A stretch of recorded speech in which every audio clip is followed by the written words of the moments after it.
Hi, it's Julia again. And Dan. This is the fourth podcast for Chapter 3 of A Student's Guide to the Mathematics of Astronomy.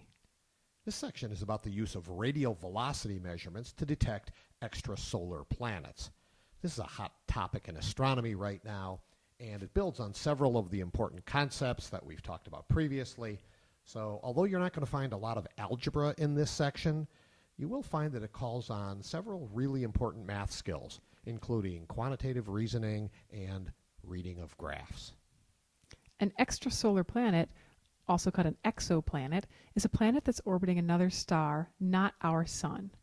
And you can see such a system depicted here in figure 310 on page 91. A couple of things to notice about this figure. The planet and the star must always be orbiting in the same direction. So, for example, counterclockwise. And I'll go ahead and put counterclockwise arrows on these orbits to illustrate that. Second thing to notice, the planet and the star are always opposite one another in their orbits. So if the star is over here, the planet will be over here. And they always stay opposite. The reason for that is they're both orbiting their common center of mass, which must at all times lie on a line directly between them. Lastly, something we discussed back in Chapter 2 on gravity is relevant here. Although both objects, the star and the planet, feel the exact same force, which is the mutual force of gravity between them, the star's orbit is much smaller. That's because the star's mass is much bigger, and so it feels a smaller acceleration due to that force, and so it moves less. Now let's focus in on just the orbit of the star, which is depicted in figure 311 on the next page. We've now added an observer in this picture, standing far off to the left in the same plane of the page here, and the star still orbiting counterclockwise. Notice that its motion takes it directly toward the observer at just one point in its orbit and directly away from the observer at the opposite point. What would the observer see or measure in the star's light? Well, when the star is moving directly toward him, he would observe a blue shift of the star's light. And the sign convention for blue shift is a negative velocity. At the opposite portion of the orbit, when the star is moving directly away, the observer would notice a red shift of the star's light, and that's considered a positive velocity. Specifically, this is the radial velocity of the star that the observer is measuring. Radial velocity is the component of the star's total velocity that is along the direction of observation to the observer. And you can read more about radial velocity starting on page 92.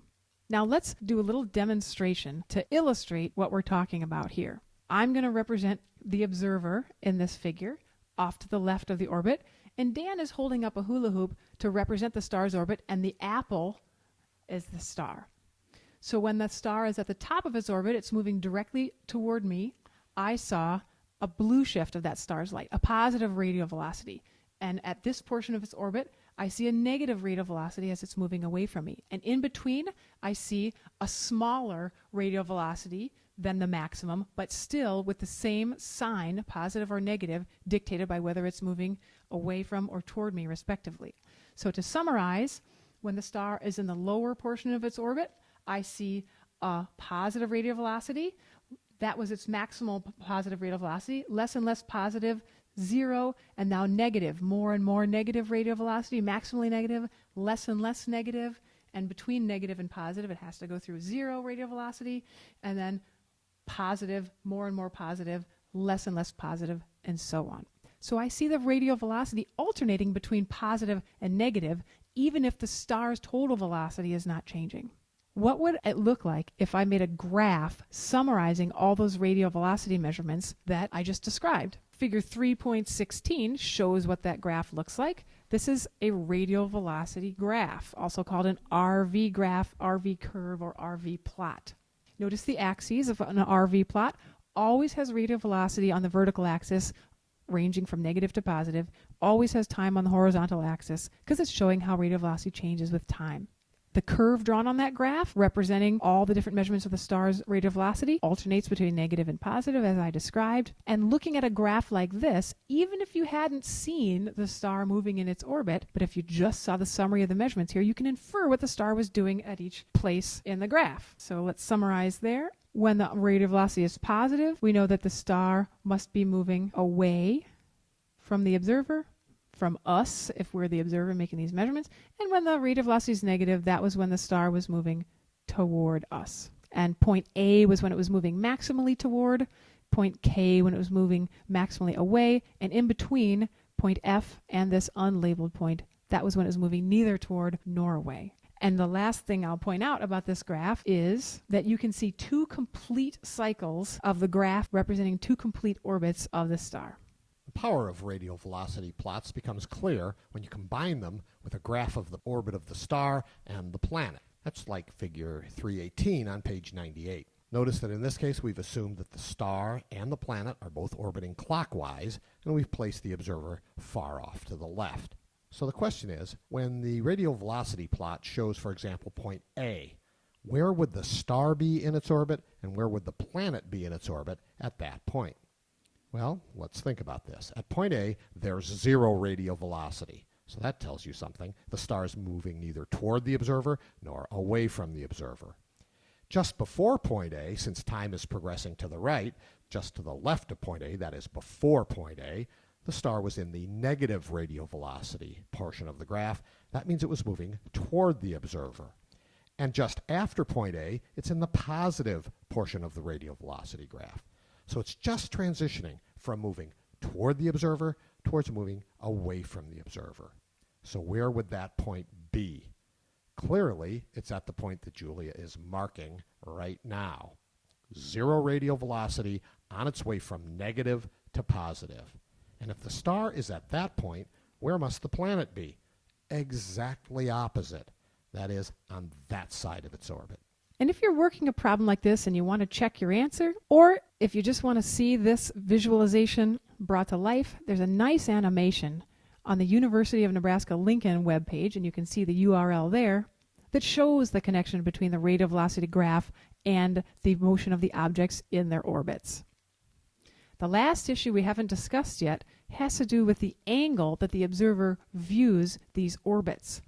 In this animation, just like in the figures we've been showing you, and just like the demo we did before with the hula hoop, in all of those cases, the observer happened to lie in the same plane of the page, or in the same plane of the orbit. The consequence of that is that when the star is moving toward or away from the observer sees the maximal negative and positive radial velocity, respectively. But the observer could be viewing the system from any arbitrary angle, ranging from 0 inclination, as it was in the edge-on case, up to 90 degrees inclination, as it would be in the face-on case. Inclination is the name given to this viewing angle. What would happen if I viewed from an edge-on orientation here? Well, that's what we demonstrated before. I'd see the maximal radial velocity. Now what would happen if I viewed from the face-on orientation here? When in the star's orbit would it be moving toward me? Never. Similarly, it would never be moving away from me, so I would never measure any radial velocity. I would always infer a radial velocity of 0, even though the star is moving. It's just an accident of the angle I happen to be viewing the system from. But if I were viewing from any other angle, I would view a non-zero radial velocity, and I would infer the presence of a planet tugging on that star, and through details you can read in the latter part of this section, I could even infer the mass of the planet tugging on that star.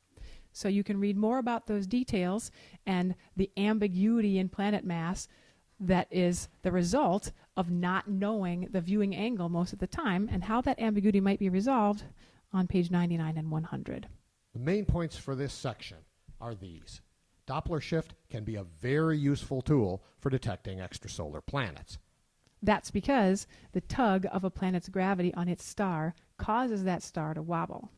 That wobble of the star can induce a radial velocity component for some observers, best for those lying in or near the plane of the orbit. A radial velocity graph shows the radial velocity of the star as viewed by the observer as a function of time. And finally, the inclination of a star's orbit can cause a dilution of the Doppler effect. That's it for the Section 4 podcast. We'll see you in the next chapter. Thanks for watching. Bye.